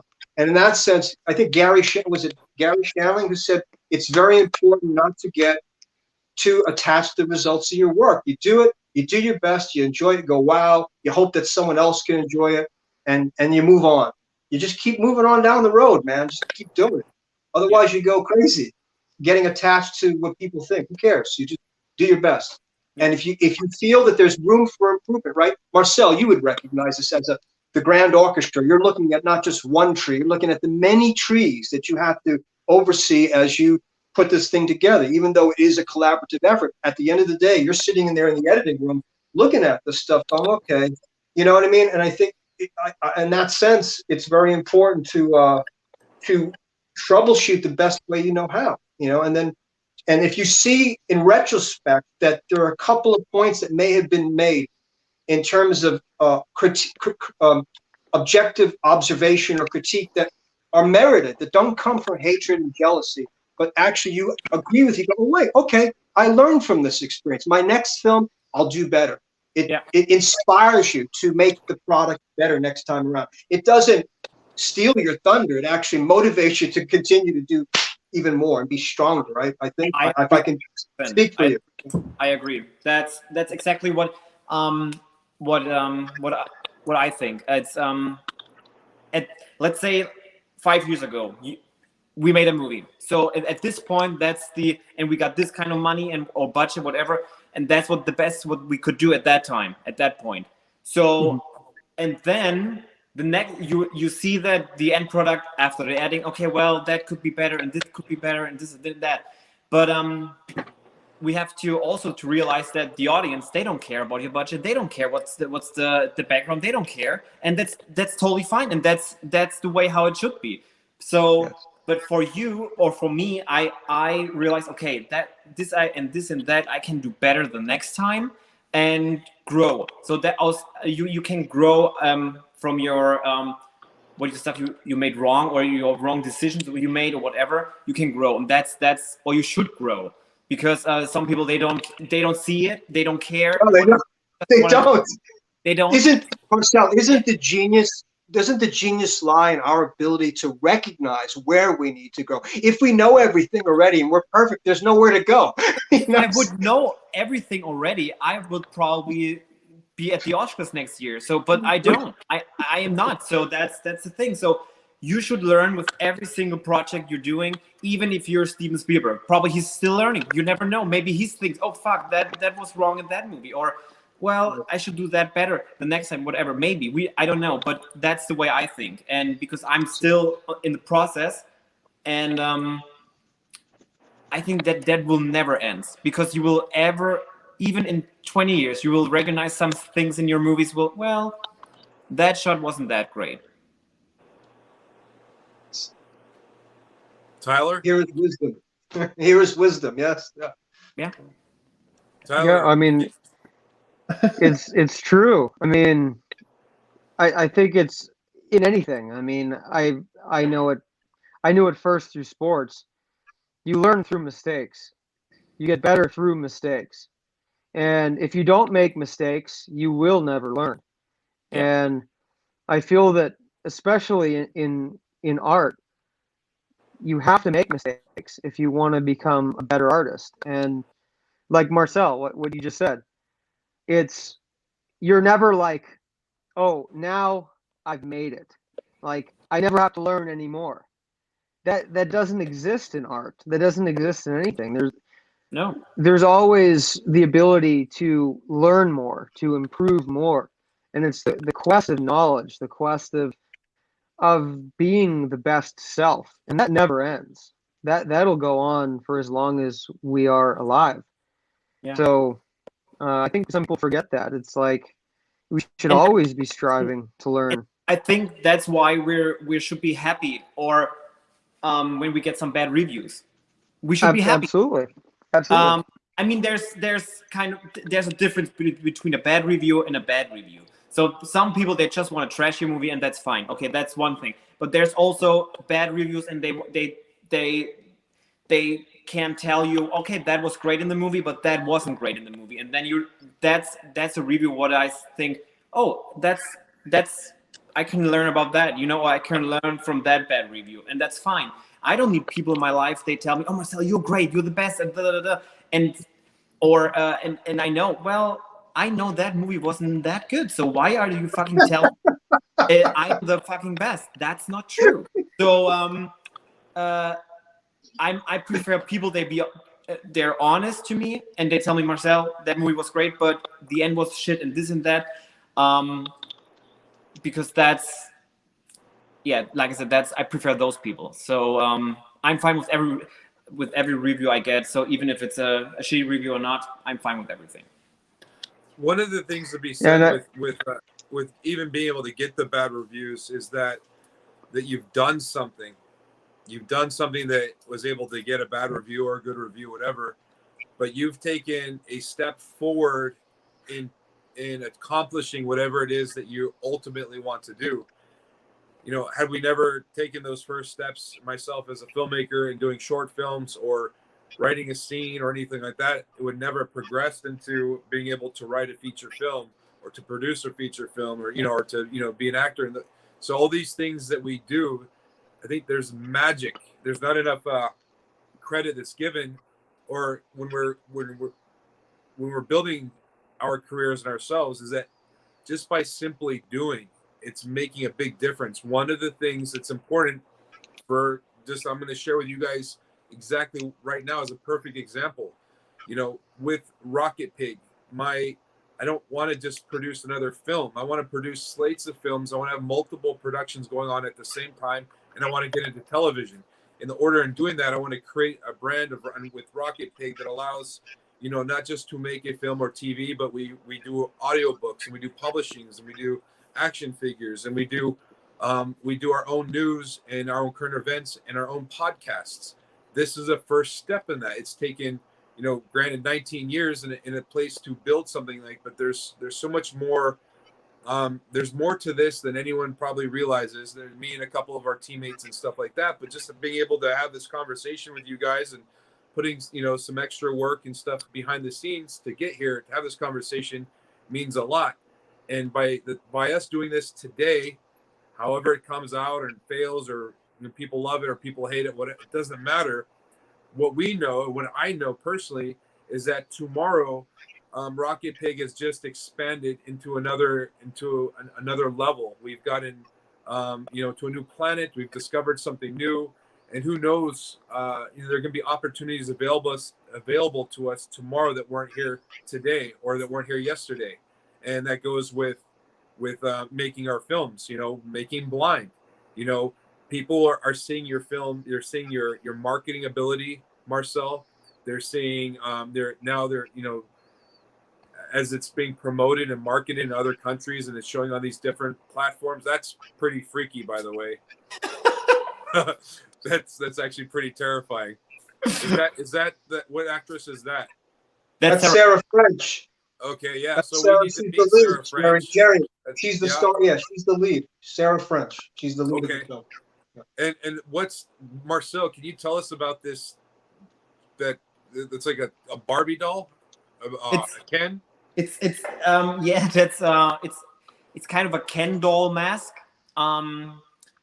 Yeah, that was the his name is Pretty Boy, and he's let's say like that, he's her biggest fan. Oh gosh, does he get Tyler? Does he get to kill Tyler or anything? I don't know. Come on, you don't want to give away plot points, man. Is it sexy? I don't know. Yeah, you're gonna have to watch, Jerry. Yeah, watch the movie, Jerry. Come on, man. Show love. Here's what I would like. If we're all cool with this, maybe Marcel, maybe you and Tyler can set something up for a small group, or if whoever's COVID okay or whatever, and we can and maybe Robert would like to join us, but we get to watch this together and have some food. I like food, so we'll do that. Let's do it. That's cool. Yeah, right on. We'll look forward to that. Anyway, so yeah. Anyway, I was that's pretty freaky. It's a great image. Thank you for sharing that, Angela. I don't know. We're going to be wrapping up here in a second here. Is there anything in particular that has come up, or anyone would like to add anything different, or add more, or say anything? Marcel. Marcel, what's your next? Are you working on another project? Actually, we wrapped a week ago. So of course you did. Of course you did. Well, Blind too, right? Yeah. Congratulations. Congrats. Good stuff.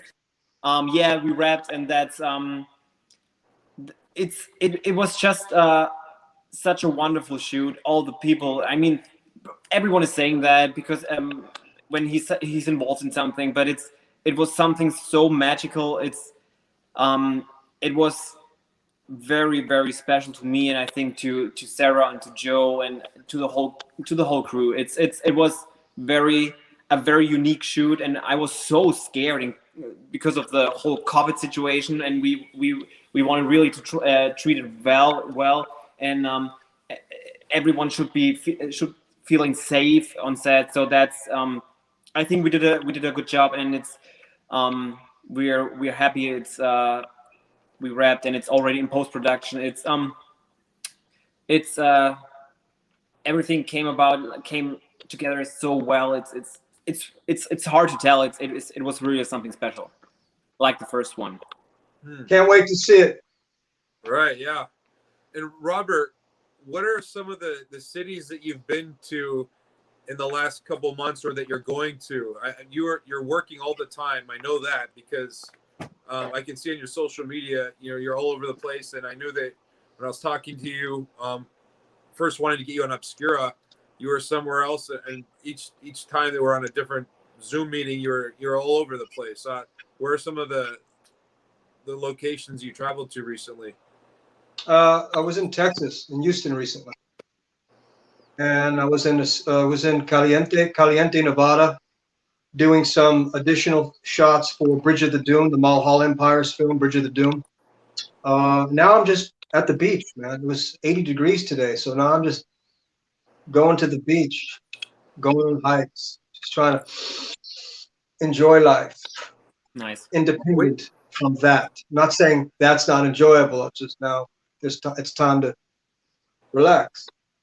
You Time you to mentioned at unwind. the beginning too, going to the beach, and you said you take a deep breath and then you also you let it out.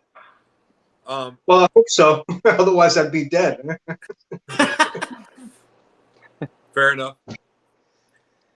All right, and Tyler, what's recent with you and what's coming up? I just worked with Marcel again. You guys will have to Oh, you're wait in this one. and You're in the see when second. Hey, that's. brother, you're in the second one. You're in the second one. I'm sorry to interrupt. Are you in the second give one, away- Tyler? You're in the second- Yes, we can't give away any spoilers, but yes. Okay. Okay. No, I'll be quiet. but I'm just yeah. excited for you, man. I'm excited. Thank for you. Thank you. I was very excited to be a part of it. I'm very glad that Joe and Marcel included me. Good stuff. But yeah, so it's my third film with Marcel now, and I have to say it's like what Robert, like what we talked about, just exemplifying teamwork. I mean, Marcel just has taken care of all of us. Marcel, you're a wonderful friend, and Marcel has been one of, like I've got a very small group of friends in Los Angeles, and I think a lot of us can probably attest to that. The really close knit friends, and Marcel is just a very special person, and what Marcel, what you do, not only for me but for everyone else in our circle. You're just such a generous and kind person, and he really does care about everyone that he works with, and you don't always get that, not only in this business but in life. And I felt very fortunate that Marcel always includes me or tries to include me in everything. It's just, I can't say enough how wonderful it is working with Marcel. It's not only just as an artist but as a friend. But all of you. I mean, it's I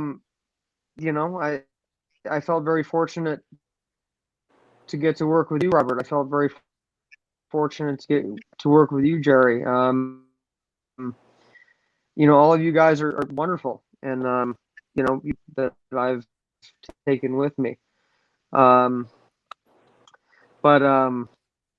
Yeah, one thing I'll say, Marcel has introduced me to a lot of horror films that I have never seen or heard of, and it's been very interesting. I've tried to introduce Marcel to other films outside of the horror genre, but yeah, I mean it's just a great thing. I will say, to cap off this, you said about the reviews. I got probably the funniest review I think I've ever gotten from Blind. They called me in the UK Pound Store Jason Momoa, and so I just thought it was hysterical that somebody Pound Store Jason Momoa. Pound Store Jason Momoa. So that's like pound store. So in the UK, that's the equivalent of the dollar store Jason Momoa. So yeah, I thought it was hysterical.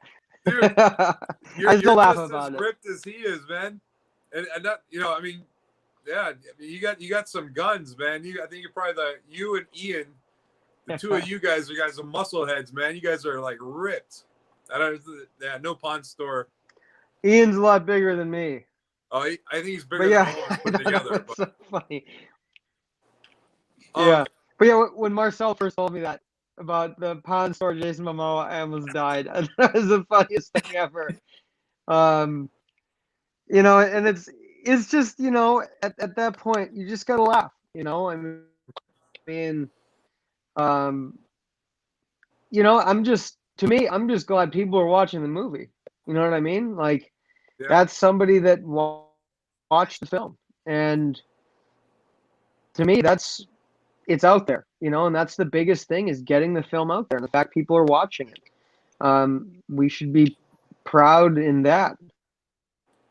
You brought up a good point. Because you guys know, especially as filmmakers, it's hard to make. It's hard. It's hard to make a movie. It really is, and it's even harder to get a movie out there. And that in itself is can you hear me? a win, in my mind. Can you hear me? So Can you guys hear me? With what Yes, you I guys can hear do you, as Jeremy. filmmakers, it's really amazing. Sorry, there was a little bit of static coming on this end, Tyler. But what I wanted, you brought up a point that I wanted to say right before we close off. But for you, Marcel, why is it important for you to work with the same people or bring back people that you've worked with? I'd like to hear your point of view on that. Because it's that brings me back to the teamwork. Because you're trying to create a crew, especially a crew. Those people, how good they are. That's actually why I'm working with the same post-production team over the last 8 years. So I have a special, let's say my editor Kai, he's in Germany. I worked with him so many years, and I know he's good in that thing. What he's doing. He's a very good editor. He knows my style. I know his work. So that's why should I change that? And or with actors, I think you shouldn't use the same people over and over and over again in your movies. But let's say I make this movie, then the next movie, and I use the same people in the third one or in the fourth one. But I wanted, if I had a good experience with them and they worked hard and they did everything to create something, create a character, create something special on set, or they're just good to be there on set because they're such good people or have great energy, why should I use someone else? So that's the point. I think you create a team or people you love, you like, and they work hard. They deliver always. They always deliver, and there's no reason to use someone else then.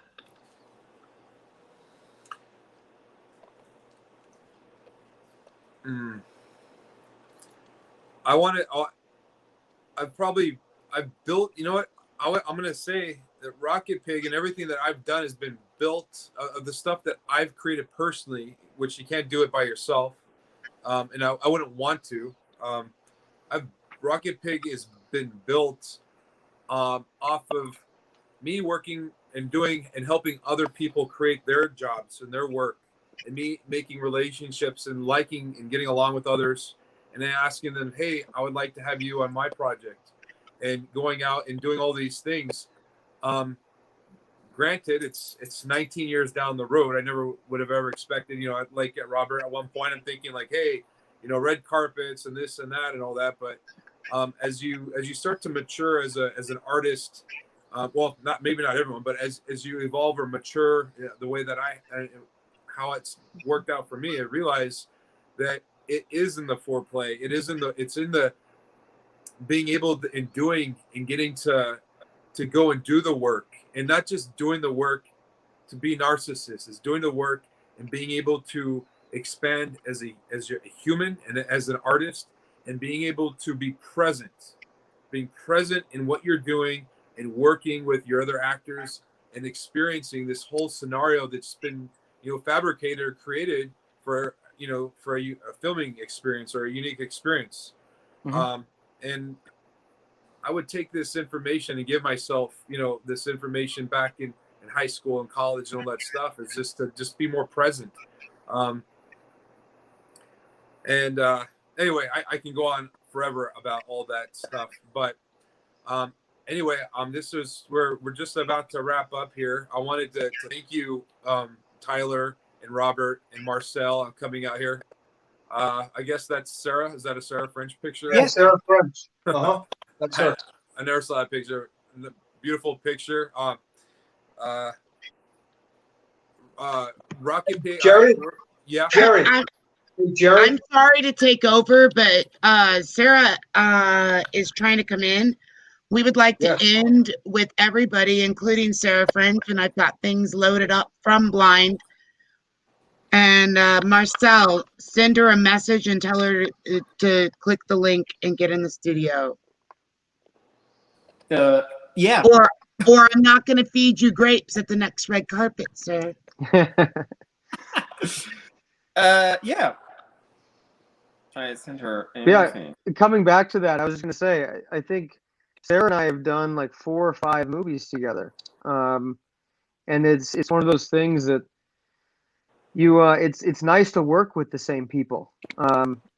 You know, when you work well together, it's great. Like Marcel, 3 movies, Sarah 4 or 5, and I hope to work with Robert more. I hope to work with Jerry more.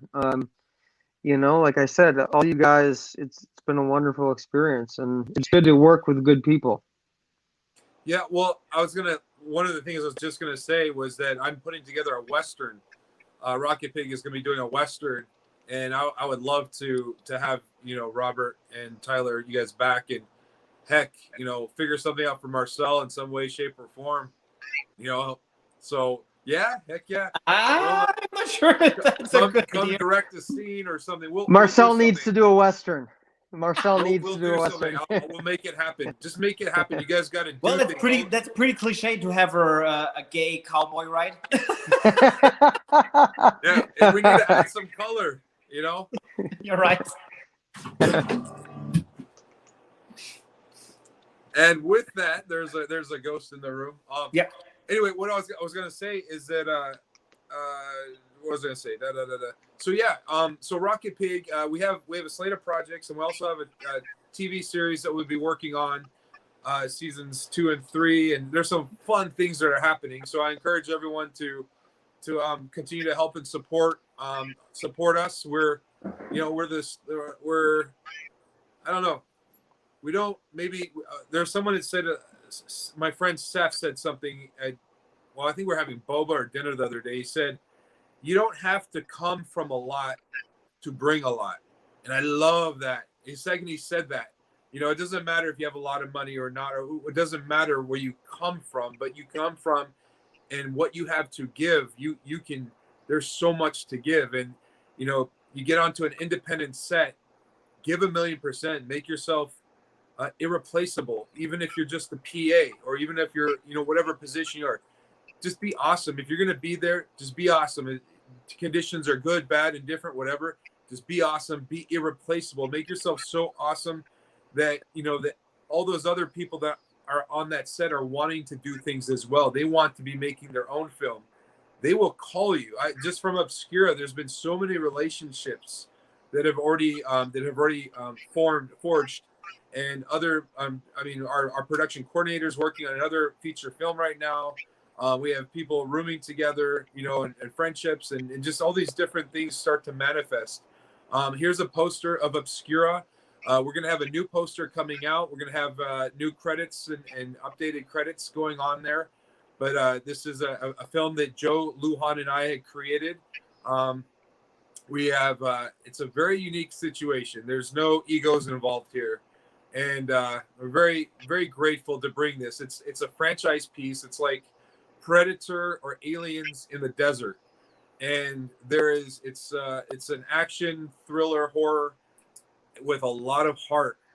There's a lot in there. It's fun. It's about camaraderie. What Robert said, camaraderie is a perfect word for this. So anyway, I don't know if Sarah French is able to get in. If she's not, we might have. I sent her the link. I don't know. Okay. Well, anyway, I got to meet Sarah a little bit through vicariously through you guys, and thank you, Sarah or Angela, for sharing some information on that. And anyway, you know, Robert, Tyler, and Marcel, thank you so much for coming on to Satellites Live podcast by RokitPig. There's going to be a whole bunch of other things that we're creating. We also have something called Helium 3.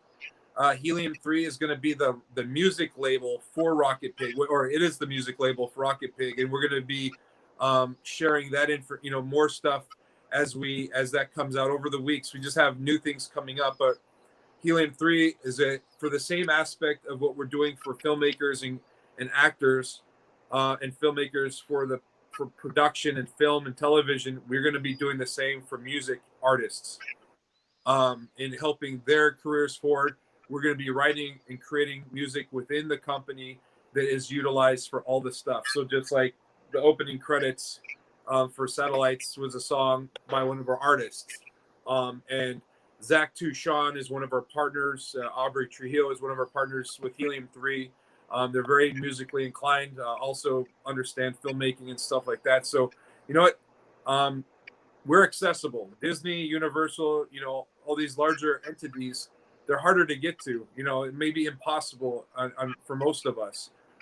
We are not impossible. We're able to facilitate the same quality of what they're doing, just at a smaller level.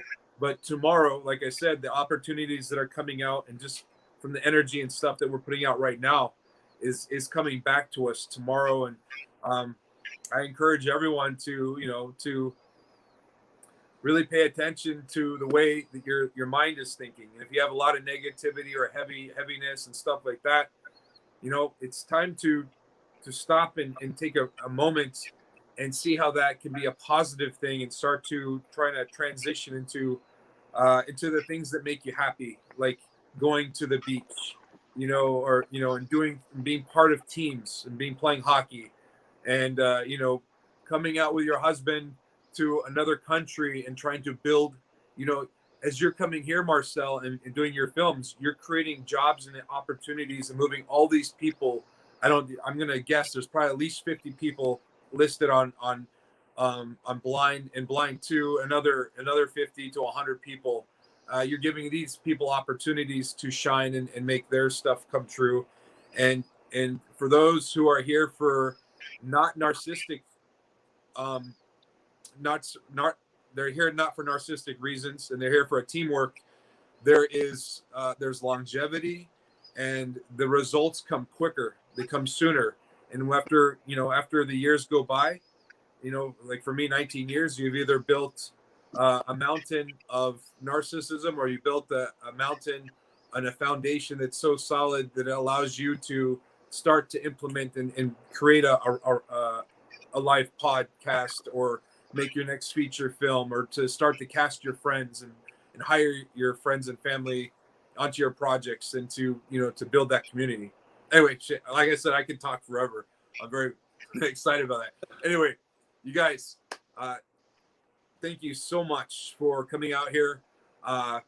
From one artist to another business person to another. Let's stay in touch, and you have a support in my company, and everyone that's on our team here is going to be supportive of you guys. And if anything you need, give a call, and if we can help in any way, it's a phone call. If we're trying to make something happen, make it and just consider it automatic. So. Yes, sir. Jerry, awesome show. We're going to end with the beginning credits because many people didn't get to see them. And then we're going to go to the end credits. I'm going to remove everybody from the studio. And great job, guys. Rewatch and share. Yeah. Cool. All right. Thank you, everyone.